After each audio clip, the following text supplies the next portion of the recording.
Hi, welcome to another edition of Front Porch Conversations here at Advent Christian Village. I'd like you to meet our guest this afternoon, and that's Dolores Moore. Dolores lives in Carter House, and Dolores, we're happy to have you with us today. Thank you. I'm very happy to be here.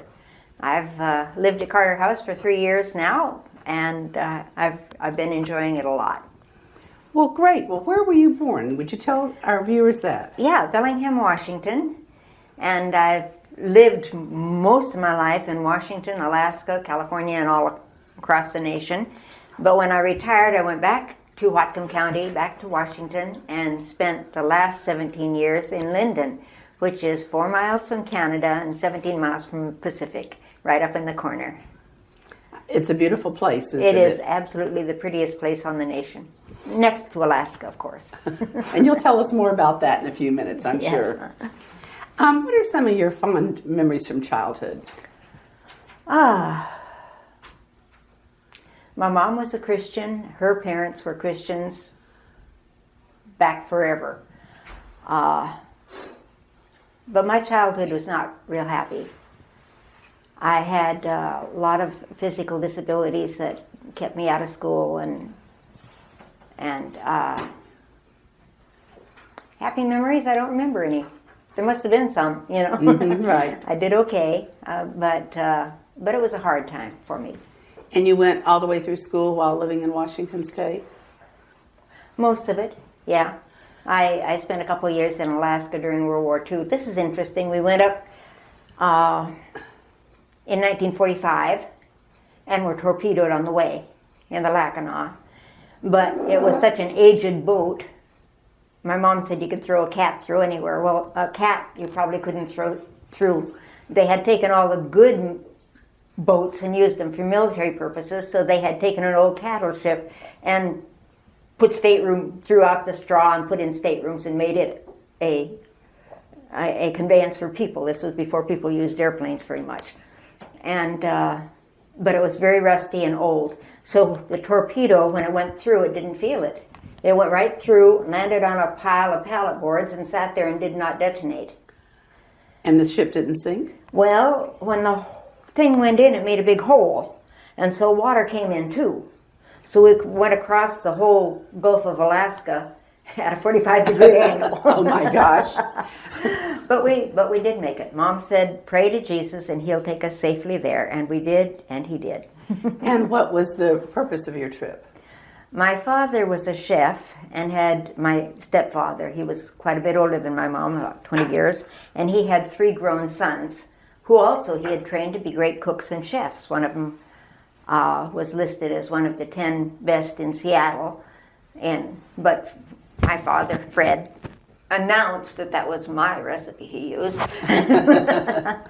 But anyhow, when Al went to Alaska and had a small restaurant there, the Victory Cafe, of course, World War II, suddenly Kodiak became the #1 base in defense of the whole Gulf of Alaska.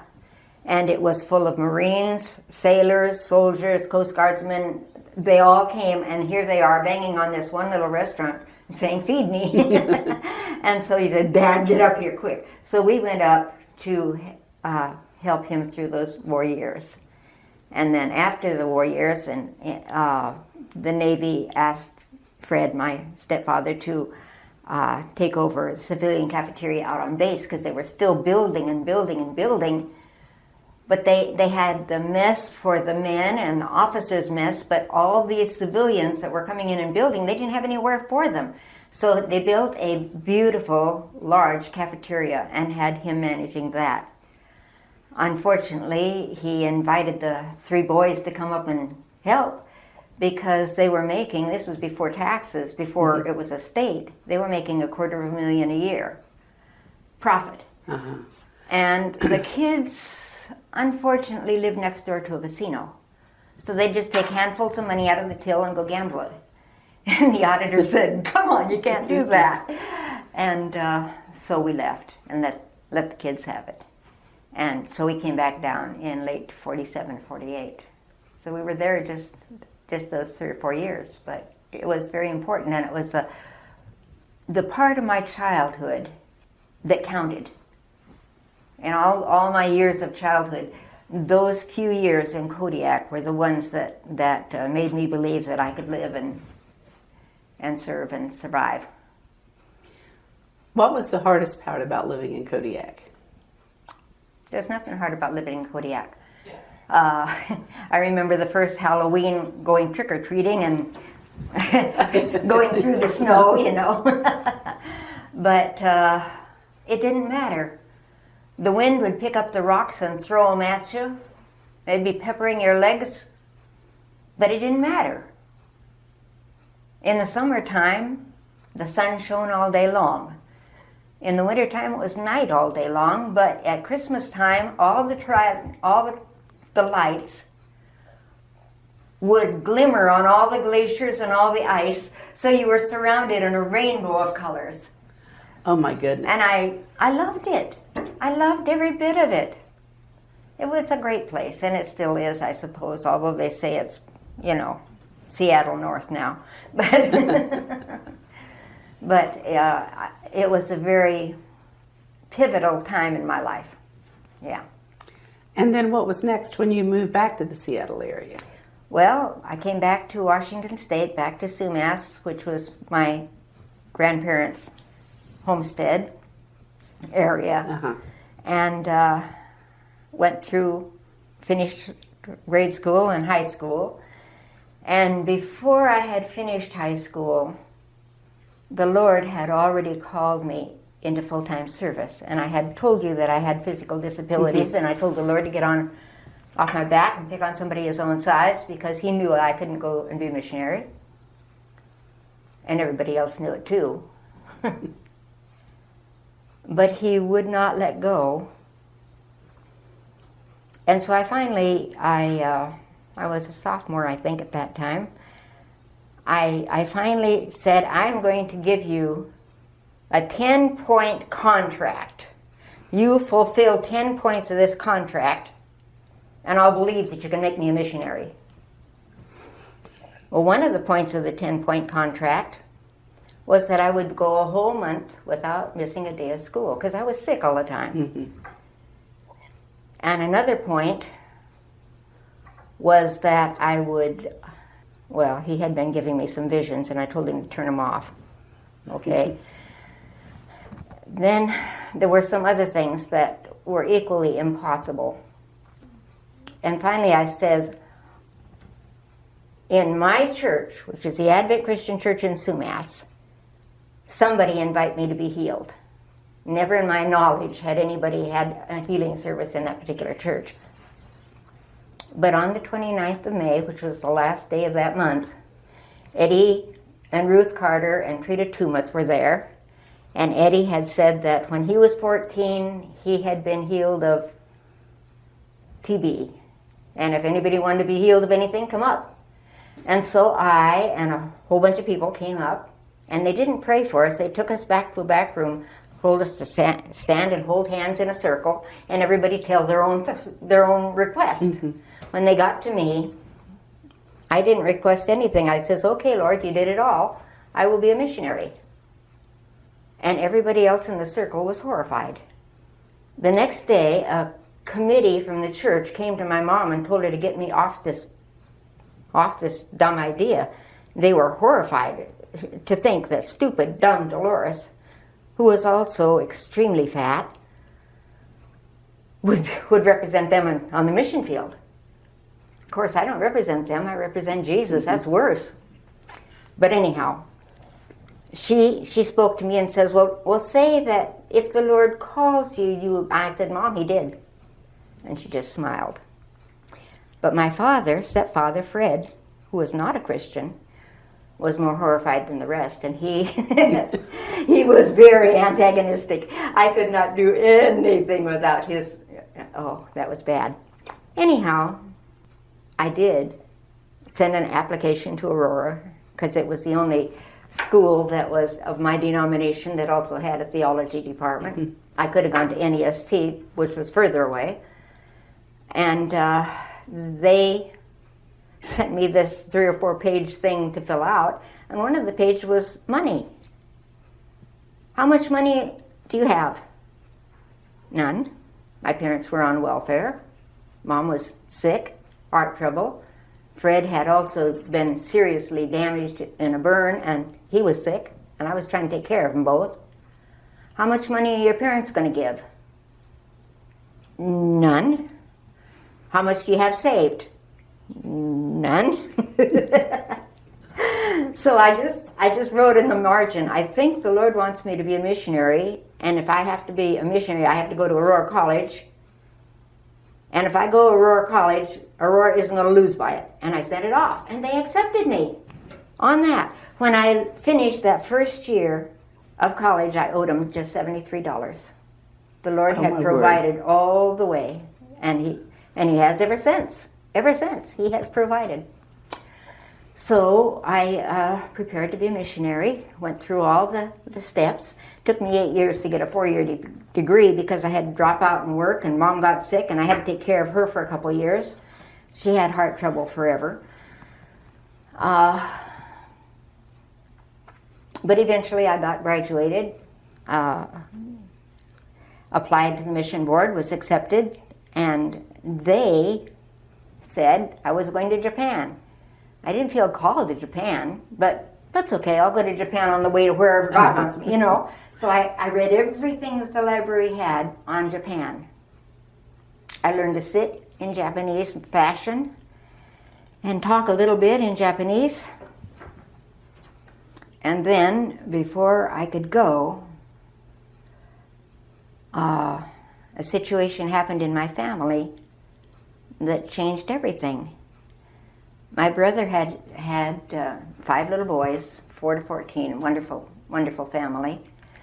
But he had a serious injury at work, which gave his company a bad rap after yay many years of good record. Mm-hmm.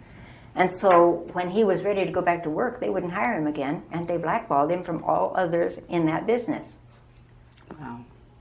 And so he said, I've got to feed my family. I'm going to go back to Alaska. They'll get a job there. They don't ask questions. So he went back to Alaska, told his wife to, carry on. My mom had been widowed. Fred had died, and Mom had been taken into their family. They had a big house, and so Grandma was living with them now. And when Dean went to Alaska, unknown to him, Lil had a boyfriend on the side. And so she moved out too, because the kids had Grandma taking care of them. Well, Grandma was sickly. And so I'm in North Carolina working at the mission, or near the mission board. And I'm praying and saying, Lord, send somebody to help Mom. And he said, pack your bags. I said, oh no, I'm going to Japan. Remember, I'm going to be a missionary. He said, pack your bags. So I went to Joe Bauckham and told him this, and he says, well, that's so wonderful, because he says, right now we have a couple that can get into India. They have the door, just barely wedged, and we can get them in if we get them in right now, but we don't have any funds for them. Can we have all your money, send them to India, and then rebuild your fund later? Yes, yes, yes. And in the meantime, I'll go home, get the kids, take them to their daddy in Alaska, and then when he flies over, he's going around the world in a few months, he can just pick me up on Anchorage, because it's right on the way. And so that was the plan. I went home to get the kids, sell the house, pack them up, take care of my mom, get everybody to their daddy in Alaska. But on the day we were to go was the day that they had the earthquake and tidal wave.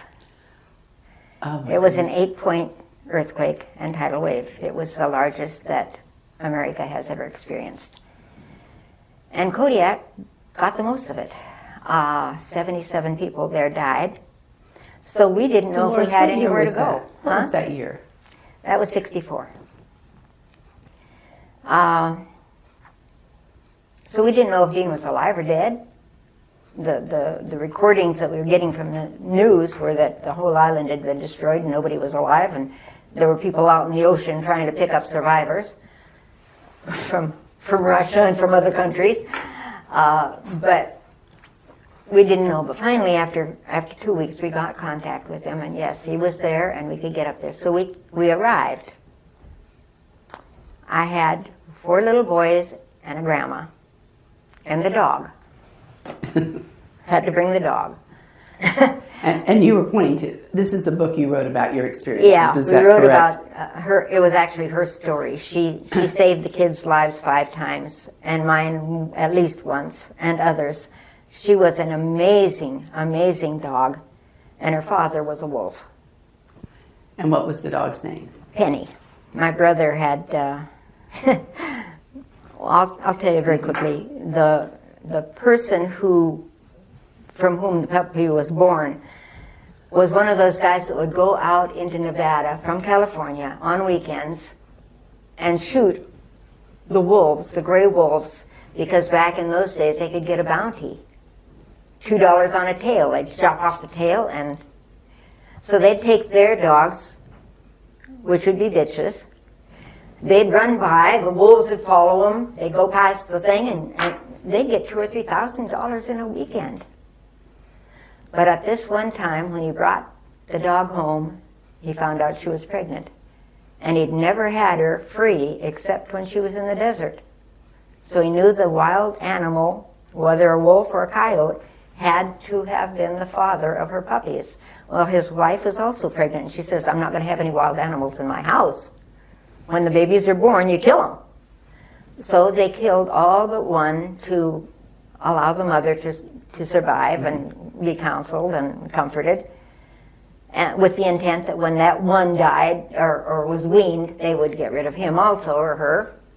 So the time came that it was to be weaned, and he took the dog, and as he said it, he put it in a sack with a rock and stood over the bridge, but just couldn't drop it. And so he was a mechanic in a garage, and my brother was a truck driver. He drove in to have his truck serviced up, and while he was there, he went in and was talking to the guy, and heard a whining in the box. And so he says, where? And so the guy told him his story. And the fellow says, well, for 2 cents. And Dale says, well, I happen to have 2 cents. And so He bought the dog. He bought the dog for a penny, yeah, and that's how she got her name. Oh.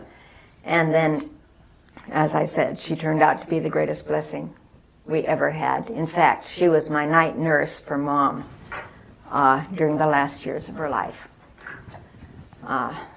In addition to saving the kids' lives every time they did something stupid. Well, by this time now, it's 1964, correct? Mm-hmm. And you're living in Alaska with the children and your mom and your brother. Yeah. And then, before it was time for me to come back, my brother was killed. So now I have the 5 boys and their mom, and I'm working in a cannery. And I'm thinking, Lord, am I ever going to get to the mission field? How is this working? This wasn't what I signed up for. Yeah. Well, I guess it was what I signed up for. Yeah. But the Lord worked it out amazingly. All the canneries except the one I worked in washed out. 19 canneries of the whole village and all of the villages on the island. There are 7 little villages.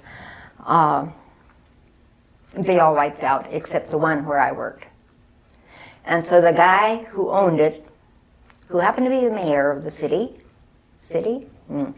anyhow, he wrote a letter to all the colleges saying, we'll give you a job. Because now all the boats that had survived the quake and the tidal wave, all their canneries were gone, so they all had to come here. And so he says, bring your sleeping bag, it's beautiful, bring your camera, we'll give you a job. You'll be sure to go home with more than $1,000 at the end of the summer. So the college kids came.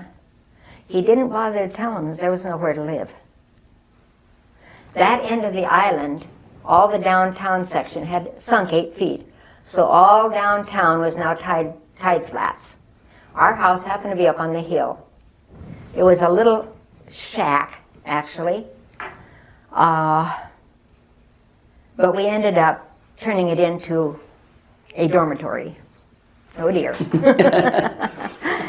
We had 20 or so girls living in the house, and we drilled a hole under the house, and the boys slept on pallet boards on the mud beneath. That little light bulb was their sole heat and light. It was a very rainy. But in that time, I got to know and come close to the hippies and the yippies and the LSD crew, and we had ministry. In addition to that, I also was a religious writer for the local newspaper, and so I was the liaison between all the various churches. So I knew all of them. I knew all the churches. They all knew me. I was involved with good news clubs and stuff with the children. I had learned cake decorating, so I had a gospel cake decorating class. Every cake had a story. Every cake had a lesson. And that was kind of fun. So mission work on the side while I was working either in the cannery or later on in the school system. I was 11 years teaching in the school system, although I was not officially a teacher. I was getting paid as an aide, but I was teaching. Mm-hmm. And so then Mom died, and I said, Lord, I can just stay here and keep doing what I'm doing. The boys had gone. Mike had found his bride there at Kodiak and started a family. And so, or I said I can go outside, go back to a regular college, get certificated as a teacher, and then get paid for what I'm doing. Mm-hmm. And I says, what I'll do, I'm going to put the house up for sale, and if you sell it in 1 month, I'll go back to college, take 1 more year of college and get certificated. And if you don't sell it in 1 month, I'm going to take it off the market and just stay here. So I did that, and it sold the next day. So I went outside, got certificated as a teacher, and then the next 22 years, I was privileged to teach in Christian schools. Every place I went, the kids got saved. Sometimes the whole class would be saved before Christmas. It was glorious. I loved it all the way. I loved it when I was in Kodiak doing what I did with the LSD crew, and I loved it when I was working with the children. You have had a very rich ministry. I've had a lovely life. And what a legacy for all those children. We'll never know. One time, but I think a foundation is, if it's there, yeah, it means a lot. Yeah. Well, tell us. I guess I'm going to assume you knew about the village for a long time before you moved here, being an Advent My Christian. mom, as a Christian, mm-hmm. Had supported the home and orphanage when it was a home and orphanage. Uh-huh. And so when I came time to retire, I called to see the home and orphanage. Mm-hmm. Couldn't get an address, so I called the Chamber of Commerce, I guess, in Live Oak, and they'd never heard of it. So then I called somebody else, and they said, try Charleston, maybe they know. So I called the Advent Christian head, and they said, well, call Advent Christian Village. And so I did, and here I am. Well, we're really glad you're here. How about sharing with our viewers, are you involved in volunteer work here at the village? I have been. I was working in the rustic shop, but I wasn't feeling good, having trouble, and then got to the doctor, and turns out they sent me to the hospital and took out a 20-pound tumor out of my tummy. So I haven't gone back. I told them maybe after Christmas, but I'm really not enthused at this point. Yeah. I think you've answered one of our questions, and what would you tell a young person? What advice would you give them? I would say, as much as you want to know what to do with your life, somebody else wants to know he wants you to know it more than that, and that's God himself, and he has put into you the equipment that you need for what he wants you to do. So follow your bent.